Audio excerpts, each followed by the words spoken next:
Bia Kamal ka Noor Online TV. Kejan gwas mi jiram jedit angot kan konore lerman ban link ku Gambela. Gorejin be subscribe ke gorejin ba bijin yaw ba hanede ko kien. En lerban linga tungne entina sa lermu bere wika Gambela. Gambela kejan tiang me cha turbil MSF ki MSF cha kapchong aber ka gorien kanwari mide kenanek dungdo telanwar mi shulet en wale chala no de kone jagwaseme MSF car will stop today at Ushom Abol Wereda by Nyak searching for Nuer. Fortunately there were no Nuer in the car. We are bringing it to the attention of NGOs worker that they must stop, they must not go to work. Latnoto and wargam chakul gore and Medicine Sans Frontiers MSF chala to they can ne diala kontore leni gwan ko nangaten de kan kagang ko na micharo la chimo gwa de ra mejek na mojen chiro lat ke jen gwa se we tianga kwal jongni ko le NGO ne gang ne diala kontin lat kaya abol warda jen gwa dan kap ko do kap jitin ko shum chigaro kare rop ka jenat ke ber sap ke wer ber sap ka wonat ke tang jen gwa dan cha kap chungten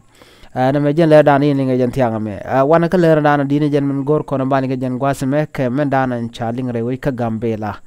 chalar nene atug ne men dan karun wang ka gwarun wang dan bene ke jen tianga me chala do tele kormi chitwok tel kormi tore wi ka Gambela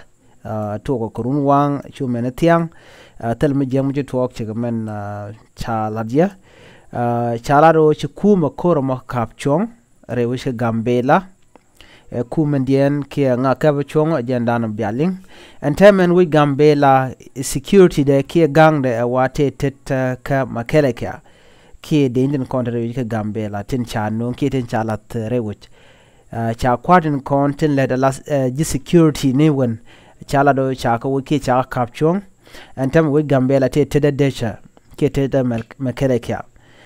kana stint couple de chaga kapchong bogwat ko ran tikitin de Ethiopia ki makalaka chikenne to kana kapchong ko chiga chajo go yen palakur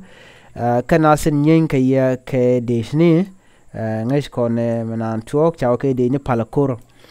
chikume Ethiopia makalaka chiken ne de ala kon ki de ni chiken ne kon te ka pulda kan ko mi kana kapchong wini kan wari te kane be re wish bo ka Gambela ne tinjen wido dien chala do shablo jok kan kana bol ni shop pan makele kyaba chaga jogo chagoro korbe wonyam lo jok wachi ko lo jok no mom chalat chala do shi lo jok re ka Gambela ke jen tianga me chala do shideini shi ka benten ke chaga latin amuluno re wish ke liu che tiang ke dech ka Gambela chane de konti la mekele ke akene federal chaga jaga jabu tare which ka ko ranje tore ka Gambela cha la do en tama ke jen kor gwaseme Gambela te de desha lo any order me batop ka ko mu ran we kor beje tok wa bilat ken mekele ke jala dana chalat ke jam mulono shikor dan chitore ka Gambela shabang shina chika lutin ka shina chika taka botin ler mojale dan chaling rewi ka Gambela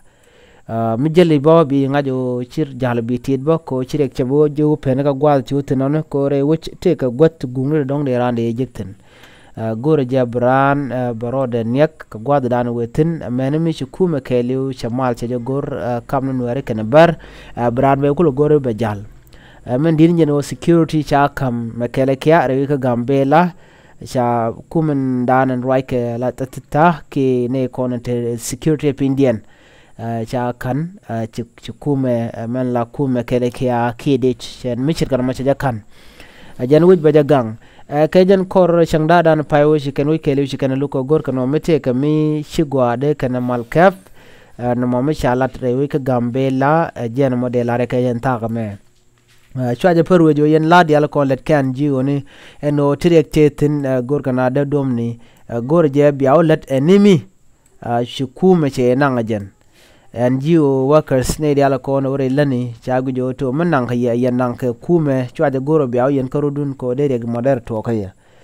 no mo je ler dan de lar ye ke jan gwasme chikmen dan chro lar ke shang der ma ke tuk tyang man wo shi MSF car ki turbilen cha kapchong bar ko chum abol warda gwadan tiek ke nwer ber sab kan chup cha turbil cha kapchong duno tele nwer mu cha jekten jala dan chalat kwa ne dial kon le ngwas mi o widun bete chunga ke ber jena ko shi agoro de der to ka ya na ma je ler jo ga de yen ling wish gambela te de shantama so jalla dan chalat ke je ne biata kamal mi jiram jidit ke channel gore jin be subscribe ki gorjin be nyone ko ken bye bye